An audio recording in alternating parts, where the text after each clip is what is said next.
Ya, teman-teman, jadi kita udah ada di dalam kawasan Benteng Babylon dan juga Museum Koptik.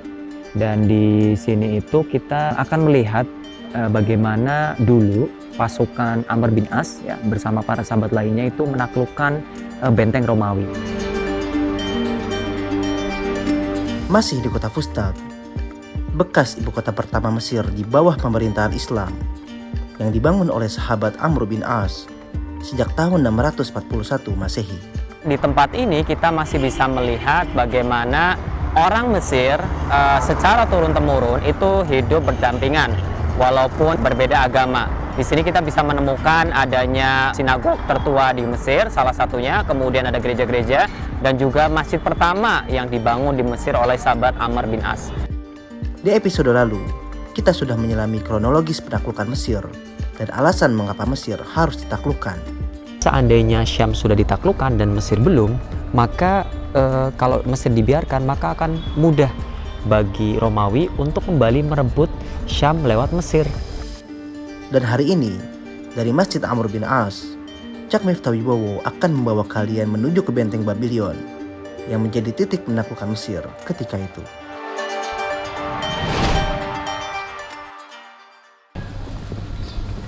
Nah, kita sekarang udah masuk ke kawasan Majmu'ul Adyan. Kalau teman-teman masuk nih, di sini gratis. Ya, suasananya nyaman.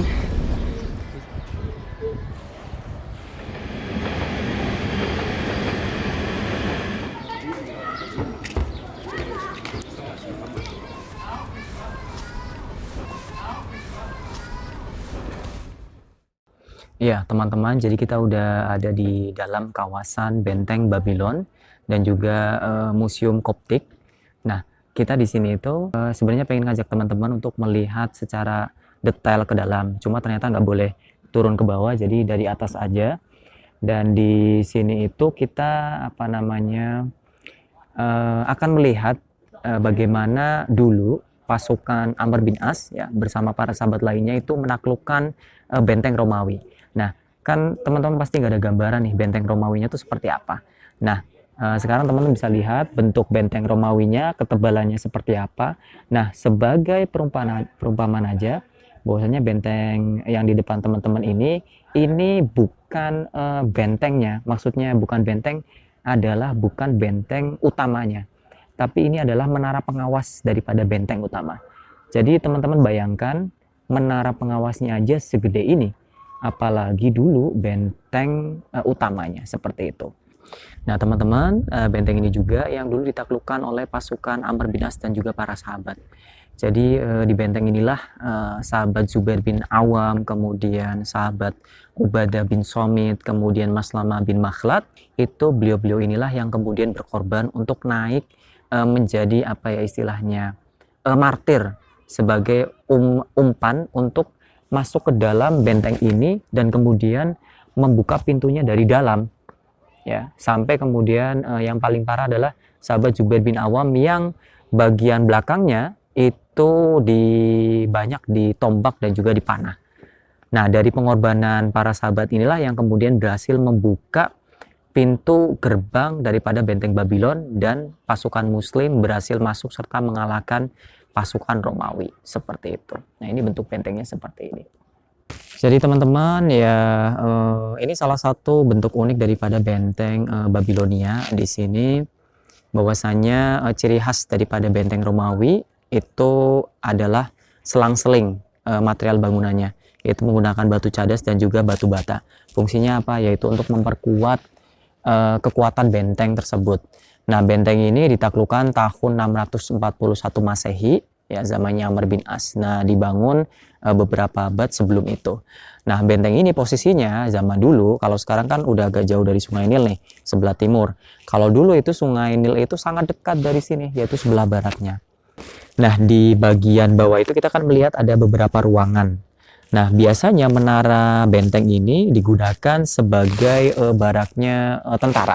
Ya, sehingga bagian pinggirnya itu adalah tempat ruangannya, Sedangkan bagian yang tengah itu biasanya tempat berkumpul, tempat latihan, adu kekuatan, gulat segala macam, ya untuk hiburan lah, mengusir penat seperti itu.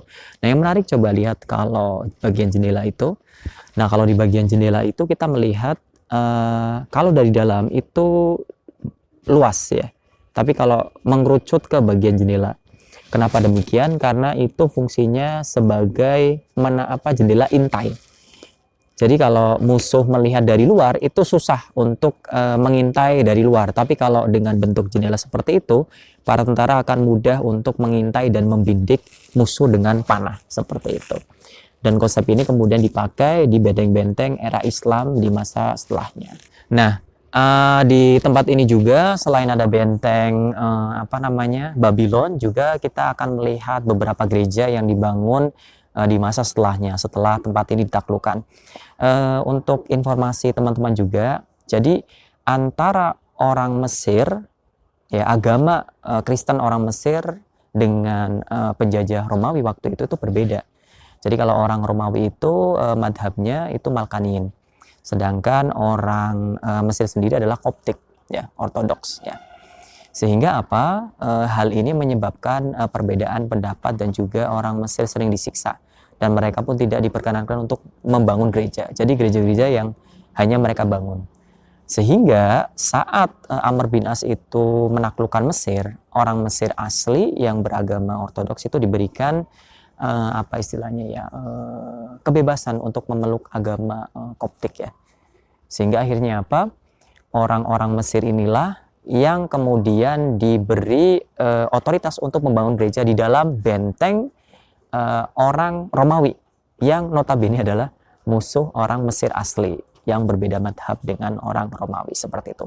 Salah satu buktinya adalah gereja Maryam, ya Sayyidah Maryam Al-Azra, yang dibangun tepat di salah satu burj atau menara pengawas yang dibangun di era Romawi. Kalau teman-teman lihat ini gereja menara pengawasnya Romawi yang ini, dan sebelah sana tuh ada lagi, tapi udah dibangun gereja yang menaranya putih, itu seperti itu. Jadi bisa dibayangkan teman-teman, justru dulu orang Kristen Koptik, orang Mesir asli itu justru tertindas selama era kepemimpinan Romawi. Mereka dipaksa untuk meninggalkan madhab Arianus yang mereka percaya seperti itu.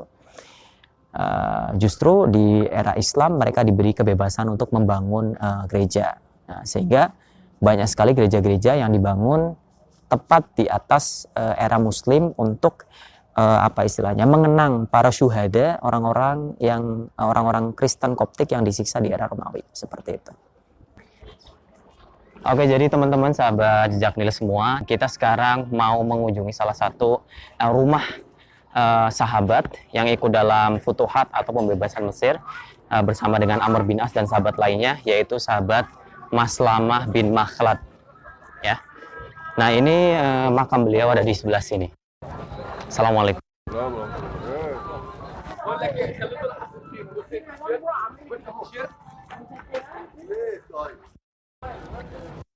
Nah makamnya ada di antara pasar, jadi agak tertutup, ya. Assalamualaikum.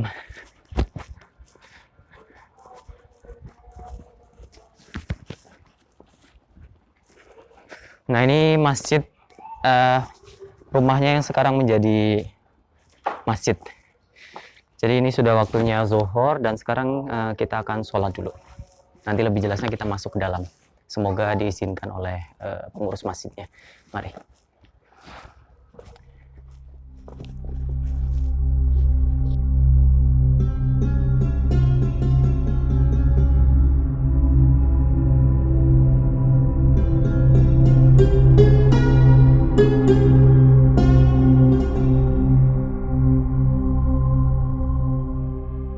Halo teman-teman semua, sekarang kita sudah sholat zuhur tadi di Masjid Sahabat Maslamah bin Makhlad. Rencananya kita habis itu sebenarnya mau ke makamnya Sahabat Maslamah bin Makhlad, namun ternyata pemegang kuncinya atau marbotnya itu sedang tidak ada, yaitu Paman Said. Jadi biasanya kami kalau ke sini datang ke Paman Said untuk minta izin untuk masuk ke makamnya. Dan nanti kita di dalamnya itu ada sumur dan juga pohon daripada sahabat Maslamah bin Makhlad.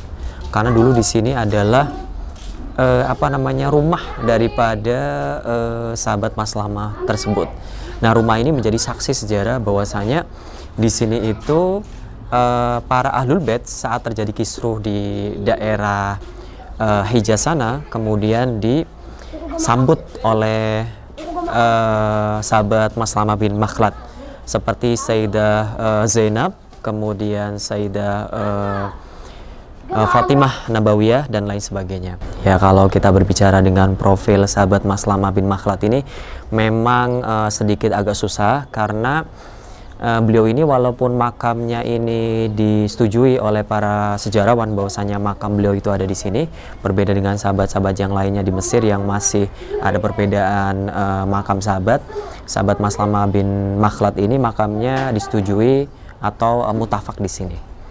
Nah, cuma sayangnya kalau kita berbicara lebih dalam mengenai profil beliau, ini kita akan sulit menemukannya.